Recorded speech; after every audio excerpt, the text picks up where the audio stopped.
Guys, team India ದೃಷ್ಟಿಯಿಂದ ಎರಡು ಮಹತ್ವದ ಇಂಪಾರ್ಟೆಂಟ್ ಅಪ್ಡೇಟ್ಗಳು ಬರ್ತಾ ಇದ್ದಾವೆ. ಎರಡೂ ಅಪ್ಡೇಟ್ಗಳು ಕೂಡ ಟೀಮ್ ಇಂಡಿಯಾ ದೃಷ್ಟಿಯಿಂದ ತುಂಬಾನೇ ಇಂಪಾರ್ಟೆಂಟ್ ಆಗಿದ್ದಾವೆ. ಹಾಗಾದರೆ ಟೀಮ್ ಇಂಡಿಯಾದಲ್ಲಿ ಸದ್ಯ ಏನೆಲ್ಲ ಆಗ್ತಾ ಇದೆ, ಪ್ಲೇಯಿಂಗ್ 11 ನಲ್ಲಿ ಟೀಮ್ ಇಂಡಿಯಾ ಯಾವ್ಯಾವ ಬದಲಾವಣೆಗಳನ್ನು ಮಾಡಬಹುದು, ಇದ್ರ ಬಗ್ಗೆ ಸ್ವಲ್ಪ ಮಟ್ಟಿಗೆ ತಿಳಿದುಕೊಳ್ಳುವ ಪ್ರಯತ್ನ ಮಾಡೋಣ. ನೀವಿನ್ನು ನಮ್ಮ ಚಾನೆಲ್ನ ಸಬ್ಸ್ಕ್ರೈಬ್ ಮಾಡಲಿಲ್ಲ ಅಂದರೆ ದಯವಿಟ್ಟು ಸಬ್ಸ್ಕ್ರೈಬ್ ಮಾಡ್ಕೊಳ್ಳಿ. ಪ್ರತಿಯೊಂದು ಸಬ್ಸ್ಕ್ರೈಬ್ ಕೂಡ ನಮಗೆ ತುಂಬ ಇಂಪಾರ್ಟೆಂಟ್ ಆಗಿರ್ತದೆ. ದಯವಿಟ್ಟು ಮೊದಲು ಸಬ್ಸ್ಕ್ರೈಬ್ ಮಾಡ್ಕೊಳ್ಳಿ. ಗಾಯ್ಸ್, ನಾಳೆ ಭಾರತ ಮತ್ತು ಜಿಂಬಾಬ್ವೆ ನಡುವಿನ ತುಂಬಾ ಇಂಪಾರ್ಟೆಂಟ್ ಪಂದ್ಯ ನಡೀತಾ ಇದೆ. ಇದು ಟೀಮ್ ಇಂಡಿಯಾ ಪಾಲಿಗೆ ತುಂಬಾ ಮಹತ್ವದ ಪಂದ್ಯ ಆಗಿರಲಿದೆ. ಯಾಕೆಂದ್ರೆ ಈ ಪಂದ್ಯವನ್ನು ಸೋತ್ರೆ ಟೀಮ್ ಇಂಡಿಯಾ ನೇರವಾಗಿ ವಿಶ್ವಕಪ್ನಿಂದ ಕೂಡ ಹೊರಬೀಳಲಿದೆ. ಆದ್ರಿಂದ ನಾಳೆಯ ಪಂದ್ಯ ಭಾರತಕ್ಕೆ ಮಾಡು ಇಲ್ಲವೇ ಮಡಿ ಪಂದ್ಯವಾಗಿದೆ. ಸೊ ಆದ್ರಿಂದ ಟೀಮ್ ಇಂಡಿಯಾ ಕೂಡ ತುಂಬಾ ಭರ್ಜರಿಯಿಂದ ತಯಾರಿ ಕೂಡ ನಡೆಸ್ತಾ ಇದೆ. ಸದ್ಯಕ್ಕೆ ಬರುವ ಮಾಹಿತಿಗಳ ಪ್ರಕಾರ ಟೀಮ್ ಇಂಡಿಯಾದ ಸ್ಫೋಟಕ ಬ್ಯಾಟ್ಸ್ಮನ್ ಆಗಿದ್ದ ಸಂಜು ಸ್ಯಾಮ್ಸನ್ ಅವರು ನಿನ್ನೆಯಿಂದಲೂ ಕೂಡ ತುಂಬಾ ಅದ್ಭುತ ರೀತಿಯಲ್ಲಿ ತಯಾರಿ ನಡೆಸ್ತಾ ಇದ್ದಾರೆ. ನಿನ್ನೆ ಸುಮಾರು 1 ಗಂಟೆಗೂ ಅಧಿಕ ಕಾಲ ಸಂಜು ಸ್ಯಾಮ್ಸನ್ ಅವರು ಪ್ರಾಕ್ಟೀಸ್ ಮಾಡಿದ್ದಾರೆ ಅಂತ ಮಾಹಿತಿಗಳು ಲಭ್ಯವಾಗುತ್ತಿವೆ. ಆದ್ದರಿಂದ ನಾಳೆಯ ಪಂದ್ಯದಲ್ಲಿ ಸಂಜು ಸ್ಯಾಮ್ಸನ್ ಅವರು ಟೀಮ್ ಇಂಡಿಯಾ ಪರ ಕಣಕ್ಕಿಳಿಯುವ ಸಾಧ್ಯತೆ ಕೂಡ ತಳ್ಳಿ ಹಾಕುವಂತಿಲ್ಲ.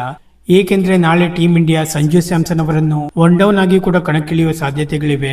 ಈ ವಿಶ್ವಕಪ್ನ ಉದ್ದಕ್ಕೂ ಕೂಡ ಟೀಮ್ ಇಂಡಿಯಾ ಬಹುಬೇಗನೆ ಮೊದಲ ವಿಕೆಟ್ ಕಳೆದುಕೊಳ್ಳುತ್ತಿದೆ.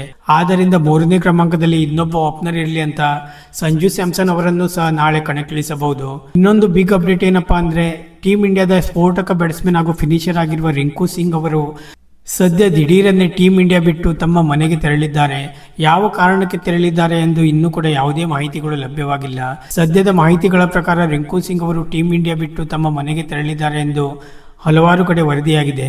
ಸೊ ಒಂದು ವೇಳೆ ರಿಂಕು ಸಿಂಗ್ ಅವರು ಅಲಭ್ಯರಾಗಿದ್ದರೆ ಟೀಮ್ ಇಂಡಿಯಾ ಒಬ್ಬ ಬ್ಯಾಟ್ಸ್ಮನ್ ಆಗಿ ಸಂಜು ಸ್ಯಾಮ್ಸನ್ ಅವರನ್ನು ಕಣಕ್ಕಿಳಿಸಬಹುದು. ಇದು ಒಂದು ಒಳ್ಳೆಯ ಮೂವ್ ಕೂಡ ಹೌದು. ಯಾಕೆಂದ್ರೆ ರಿಂಕು ಸಿಂಗ್ ಅವರಿಗೆ ಅಷ್ಟೊಂದು ಇನ್ನೂ ತನಕ ಬ್ಯಾಟಿಂಗ್ ಕೂಡ ಸಿಕ್ಕಿದ್ರು ಕೂಡ 2, 3, 4 ಬಾಲ್ ಅಷ್ಟೇ ಆಡಿದ್ದಾರೆ. ಆದ್ರಿಂದ ಒಬ್ಬ ಟಾಪ್ ಆರ್ಡರ್ ಬ್ಯಾಟ್ಸ್ಮನ್ ಆಡುವುದು ತುಂಬಾ ಅನಿವಾರ್ಯತೆ ಅಂತ ನನಗೂ ಕೂಡ ಅನಿಸ್ತಾ ಇದೆ. ಮತ್ತೊಂದು ಚೇಂಜಸ್ ಅಂದ್ರೆ, ಈ ಬಾರಿ ವಾಷಿಂಗ್ಟನ್ ಸುಂದರ್ ಅವರ ಬದಲಿಗೆ ಅಕ್ಷರ್ ಪಟೇಲ್ ಅವರನ್ನು ಮತ್ತೆ ತಂಡಕ್ಕೆ ಕರೆತರಬಹುದು. ಕಳೆದ ಪಂದ್ಯದಲ್ಲಿ ಅಕ್ಷರ್ ಪಟೇಲ್ ಅವರ ಬದಲಿಗೆ ವಾಷಿಂಗ್ಟನ್ ಸುಂದರ್ ಅವರಿಗೆ ತಂಡದಲ್ಲಿ ಅವಕಾಶ ನೀಡಲಾಗಿತ್ತು. ಇದು ದೊಡ್ಡ ಮಟ್ಟಿಗೆ ಟೀಮ್ ಇಂಡಿಯಾಗೆ ಬ್ಯಾಕ್ ಫೈರ್ ಕೂಡ ಆಗಿತ್ತು. ಏಕೆಂದ್ರೆ ವಾಷಿಂಗ್ಟನ್ ಸುಂದರ್ ಅವರು ತಕ್ಕ ಮಟ್ಟಿಗೆ ಬೌಲಿಂಗ್ ಅಥವಾ ಬ್ಯಾಟಿಂಗ್ ಎರಡರಲ್ಲೂ ಕೂಡ ವಿಫಲರಾಗಿದ್ದರು.